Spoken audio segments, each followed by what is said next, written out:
আসসালামু আলাইকুম রহমতুল্লাহি ওবারাকাতুহু। সম্মানিত দর্শকবৃন্দ, আলহামদুলিল্লাহ কোয়েল পাখি লালন পালনের পদ্ধতি নিয়ে চলে এসেছি ইনশাআল্লাহ। তো সম্মানিত উপস্থিতি, সকলকে আন্তরিক শুভেচ্ছা ও অভিনন্দন জানিয়ে আজকের আলোচনার বিষয় শুরু করছি। আজ আমি আলোচনা করব কোয়েল পাখি লালন পালনের সঠিক পদ্ধতি নিয়ে। বর্তমানে কোয়েল পালন একটি লাভজনক ও সম্ভাবনাময় খামার ব্যবসা। অল্প জায়গা, কম পুঁজি এবং তুলনামূলক কম সময়ে কোয়েল থেকে ডিম ও মাংস বা গোশত উৎপাদন করা খুবই সহজ। তবে লাভবান হতে হলে সঠিক ব্যবস্থাপনা অত্যন্ত গুরুত্বপূর্ণ একটা বিষয়। অনেক সময় আমরা ভুল করে থাকি এই জায়গায়। তো বন্ধুরা, আমি সে বিষয় নিয়ে আমি আপনাদের সম্মুখে ধারাবাহিকভাবে ইনশাআল্লাহ আলোচনা শুরু করতে যাচ্ছি। তো বন্ধুরা, 1 নম্বরে কোয়েল পালনের সুবিধা নিয়ে আমরা আলোচনা করব। কোয়েল দ্রুত বড় হয়, সাধারণত 5 থেকে 6 সপ্তাহে ডিম দেওয়া শুরু করে। বছরে একটি কোয়েল প্রায় 250 থেকে 300 ডিম দিয়ে থাকে। আর কথা বাস্তবতা, আমি নিজে মুফতি আব্দুল আউয়াল, কারি হাফেজ মাওলানা মুফতি আব্দুল আউয়াল, আমি নিজেই বলবো, বরং আমার প্রত্যেকটাই যে পাখি দেখছেন এরা 3 এর উপরে পেরেছে, অর্থাৎ 3 শতাধিক এর উপরে আমাকে ওরা এক একটা পাখিতে ডিম দিয়েছে আলহামদুলিল্লাহ। এবং ওদের দাদা পাখিগুলি বা দাদা দাদি পাখিগুলি এখনই দিয়ে যাচ্ছে। কম খাবার খায়, কম জায়গা লাগে এবং রোগ ও তুলনামূলক খুবই কম হয়। তাই নতুন খামারিদের জন্য এটি একটি ভালো উদ্যোগ বটে। বন্ধুরা, চলুন দ্বিতীয় প্রসঙ্গ নিয়ে আমরা আলোচনা করতে যাচ্ছি। দ্বিতীয় নম্বর আলোচনা করব ভালো বাচ্চা নির্বাচন কিভাবে করব। এটা আসলে কিন্তু বিশাল বড় একটা ব্যবসা। সকল খামারের প্রথম শর্ত হলো সুস্থ ও মানসম্মত বাচ্চা সংগ্রহ করা। বাচ্চা অবশ্যই বিশ্বস্ত হ্যাচারি থেকে নিতে হবে। বাচ্চা যেন কোনোভাবেই অচঞ্চল না হয়, বরং চঞ্চল, উজ্জ্বল, চোখের মণি এবং কোনো শারীরিক ত্রুটিযুক্ত যেন না হয়, বরং ত্রুটি মুক্ত যেন হয়। এরকম পাখি দেখে দেখে আপনাকে নিয়ে আসতে হবে।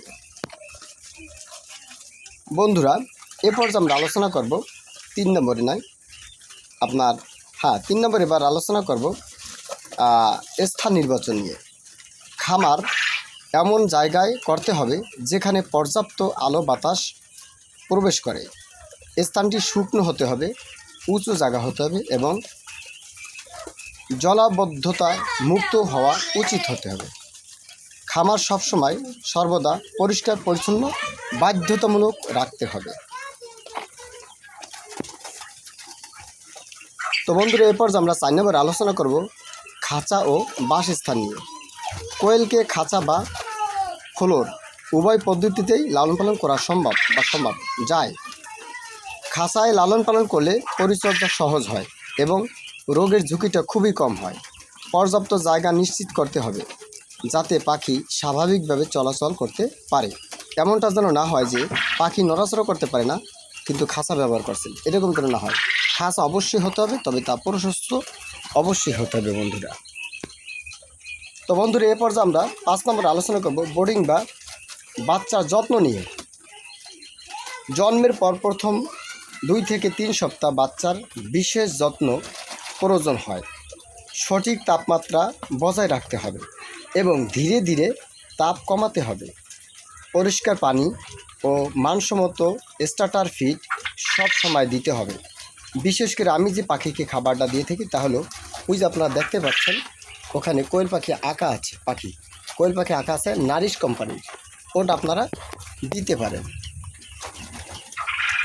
বন্ধুরা, এরপরে আমি আলোচনা করব 6 নম্বরে খাদ্য ব্যবস্থাপনা।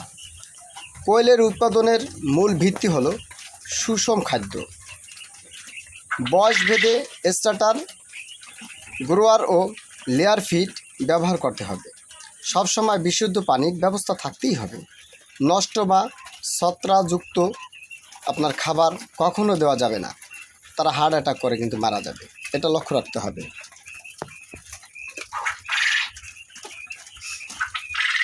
এরপরে বন্ধু আমি 7 নম্বরে আলোচনা করব আলো ব্যবস্থাপনা।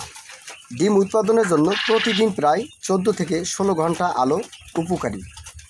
প্রাকৃতিক আলো কম হলেও বৈদ্যুতিক আলো ব্যবহার করা যায়। আলো হঠাৎ বন্ধ বা চালু না করে নিয়মিতভাবে সময়সূচি রুটিন মোতাবেক অনুসরণ করা প্রত্যেকটা ব্যক্তির জন্য উচিত, বিশেষ করে যারা কোয়েল পাখি লালন পালন করে।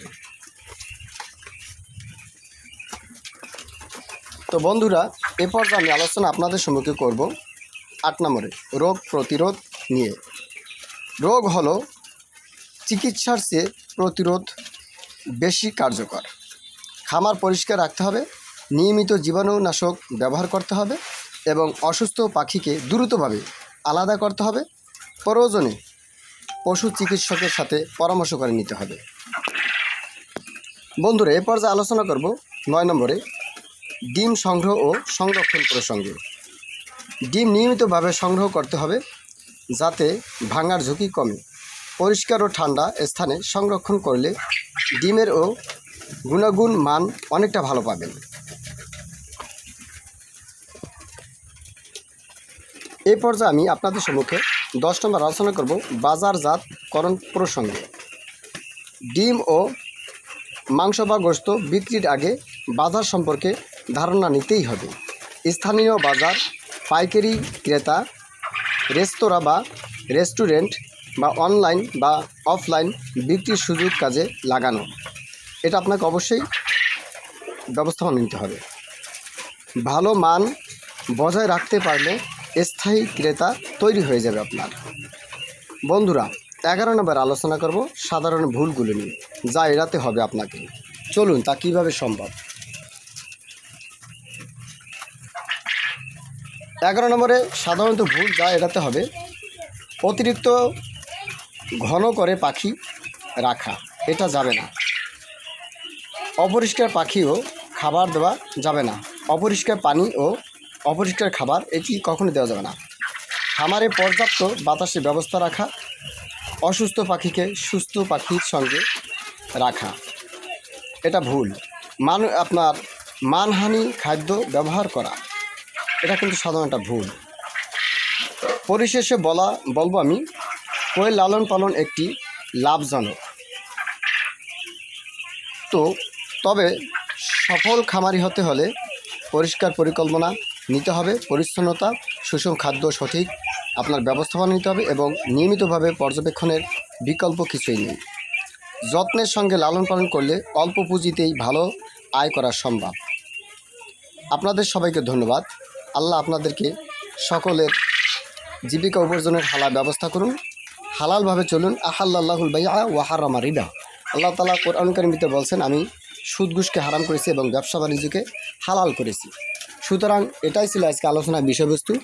যদি আমাদের ভিডিওটি আপনাদের কাছে ভালো লাগে তাহলে অবশ্যই একটা লাইক, কমেন্ট, শেয়ার দিয়ে সাথে থাকবেন। যারা পেজ থেকে দেখবেন তারা অবশ্যই ফলো করে রাখবেন। এরকম নতুন নতুন টিপস আমি নিয়ে আসবো ইনশাআল্লাহ। আমি কারি হাফেজ মাওলানা মুফতি আব্দুল আওয়াল আপাতত বিদায় নিচ্ছি। আপনাদের শারীরিক মানসিক সুস্থ থাক, ভালো থাক। ইনশাআল্লাহ প্রতিনিয়মিতভাবে মাগরিবের নামাজের পরে আপলোড দেওয়ার চেষ্টা করব, আপনারা দেখে নেবেন আর জানাবেন আপনারা কখন সুযোগ পান, কোন সময় টাইম পান, তখন আমি আপলোড দেবো। আবার আরও জেনে রাখবেন, আসর নামাজের পর থেকে ইনশাআল্লাহ মাগরিব রাত পর্যন্ত লাইভ চলতে থাকবে কোয়েল পাখি সম্পর্কে ইনশাআল্লাহ। ভালো থাকবেন। আসসালামু আলাইকুম ওয়া রাহমাতুল্লাহি ওয়া বারাকাতুহু।